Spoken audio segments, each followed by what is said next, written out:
Hello, everybody. How y'all doing? What up, though? All right, so we in Detroit. I had to do the Detroit greeting. So those of you who don't know the Detroit greeting, now you know. What up, though? All right, so let's start at the beginning. In the 1830s, there is no such thing as a Detroit Police Department. There is no police department. You have a sheriff and a deputy, and they can deputize people when they need, when the need arises. If incidents go up, they'll get some deputies. And if it's a major incident, they'll organize a posse or a militia to respond to the major incident. But if there's problems that go up, they just start deputizing people. That's what exists in the city of Detroit. There is no city police department in the 1830s.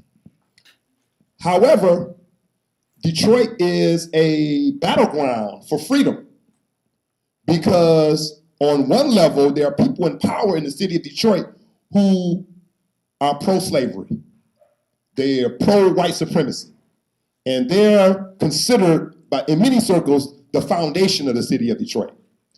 And they come from the French period, the British period, and the early American period. We know their names. We know people's names like Jean Rivard, but you just know maybe the street, Rivard Street in downtown Detroit. Well, Jean Rivard is one of the French settlers in Detroit who is going to build a farm where that street is now. Alexander Shin, we say Shane when we're in the city of Detroit. Shane is another one of those French settlers. James McDougall, British settler. Antoine Beaubien, we say Beaubien in the city of Detroit, but it's Beaubien. Beaubien is another one of those French settlers. Joseph Campbell, probably the wealthiest of all of the French families in the city of Detroit, including his nephew, John R. Williams. These are all Adelaide de Quinder is his wife. These British and Frenchmen, and nobody's more important in that time period as the Macomb family, this British family who are the largest slave owners in Michigan's history. And every one of the other names I just said are all slave owners too. So all those names I just said these were slave owners in the city of Detroit. Detroit had slavery.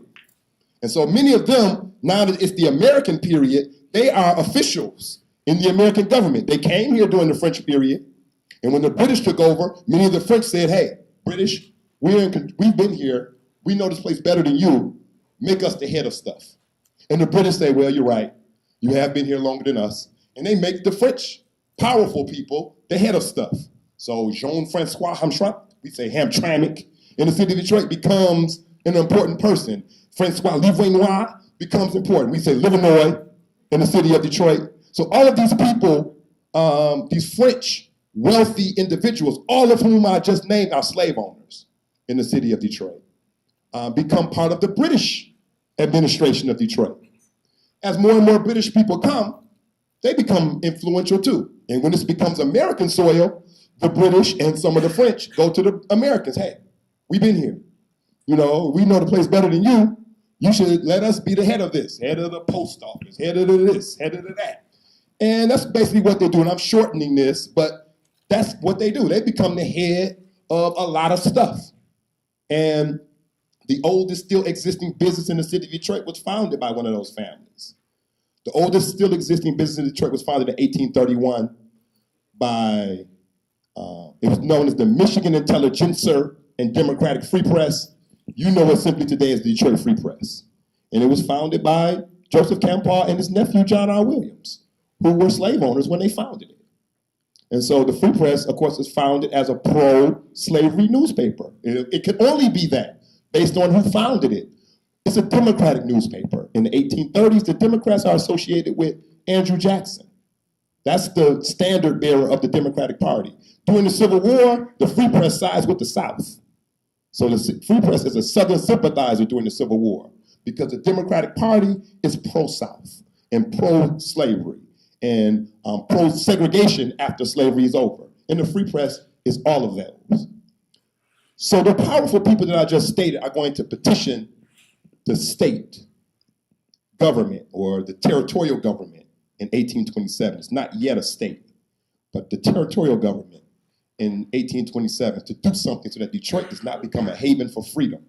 They know that Detroit is very close to the Canadian border and that people will come to the city of Detroit are seeking to be free, and plus there's a number of African Americans already here. Some black people have already done it. They've already gone from Detroit to Canada to get free.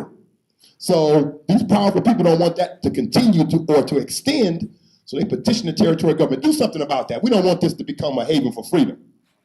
And the territorial government rules in 1827 that Negroes and mulattoes who come to Michigan have to pay a $500 fee to the county clerk. And of course, that's $11,000 today. So what it basically says is, if you escape from slavery, bring $11,000 with you. Which what it's really saying is, don't come to the city of Detroit if you're a Negro or a mulatto. That's what it really means. And so by them doing this, you already know what happens. Black people ignore that. And they come to Detroit anyway. I mean, they're escaping from slavery. You expect them to follow the law? So, I mean, escaping from slavery. So you make a law, what did that mean? So they come to the city of Detroit anyway.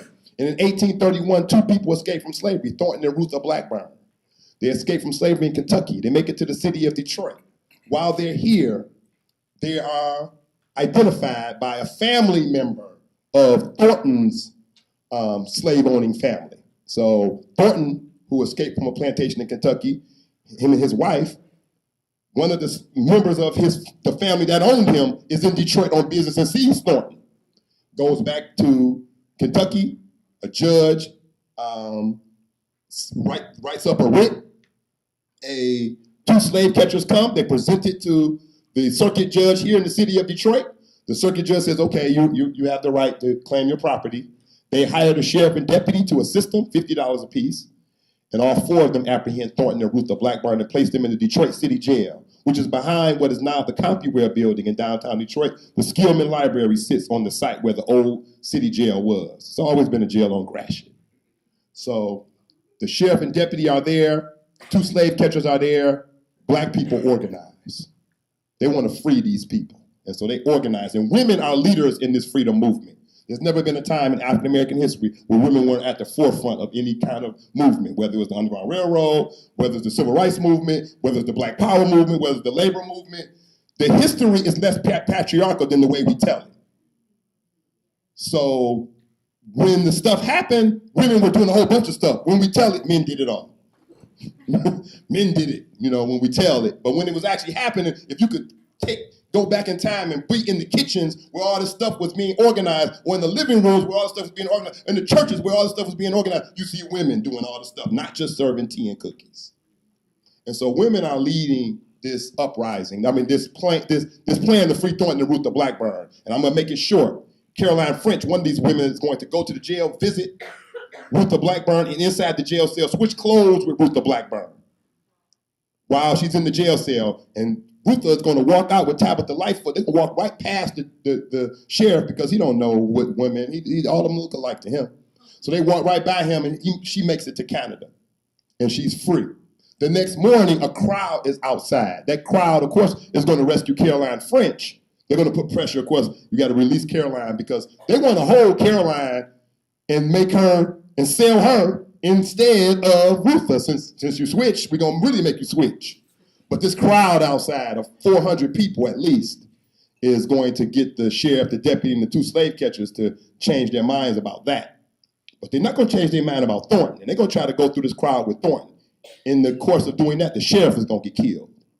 So the sheriff going to get killed on the corner of Gratiot and Farmer on June 17th, 1833 in what is now downtown Detroit, by this group of black abolitionists who are going to free Thornton and Ruth Blackburn. Thornton is going to get free. He's going to end up in Canada with his wife. The city council, they're called aldermen at that time, is going to respond to this. What they're going to do is they're going to come up with 4 ordinances. The first ordinance, Negroes and mulattoes must be off the streets by 9 p.m. Right? So the first curfew in Michigan's history is a response to this uprising in the city of Detroit. There was no curfew ever in Michigan's history before this one. This is the first curfew. Anytime there's any uprising since, that next night, it's a curfew. Second, and also pay attention to how curfews generally, what group of people they're attached to. So in Detroit, every year during the fireworks, there's a curfew, and it's real clear the way that the police officers talk about the curfew on 2, 4, and 7 And the Detroit Free Press and News, who they're really talking about, right? So, but the curfews in Michigan's history, for the most part, have been overwhelmingly racist. And Devil's Night is the other one, yep. Second, they're going to enforce, the city alderman said, we're going to enforce the 1827 ordinance that says Negroes and mulattoes got to pay their $500 fee to the county clerk. We haven't been doing a good job enforcing it, but we're going to start enforcing it much heavier now.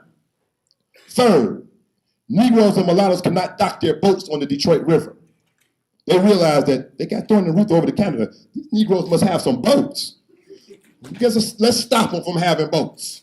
So they're going to make it illegal, basically, for black people to have boats. And then fourth, the sheriff and deputy aren't enough. We're going to create a 16-man patrol that will assist the sheriff and deputy in enforcing all of these ordinances and patrolling the docks to make sure people aren't helping people get over to Canada. This 16-man patrol will exist. It'll go off and on. They'll shut it down and restart it and shut it down for the next 30 years until the Civil War ends. Once the Civil War ends, they get rid of the 16-man patrol. And for a minute, they had a 24-man patrol. They get rid of that. And in this place, after the Civil War is over, they create the Detroit Police Department. It replaces the patrols that existed during slavery. The Detroit Police Department is the child of what is Detroit's version of a slave patrol. That it is the child of that.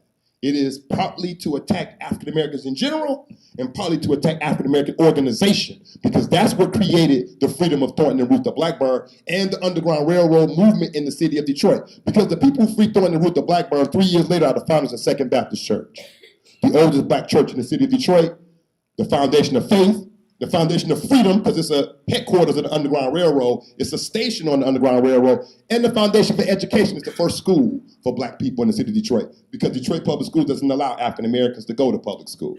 So black people have to start their own schools, the first one being inside of Second Baptist Church. So the same people who are organizing on the Underground Railroad are the people that the slave patrols are targeting. So it's targeting black organization and black folks in general.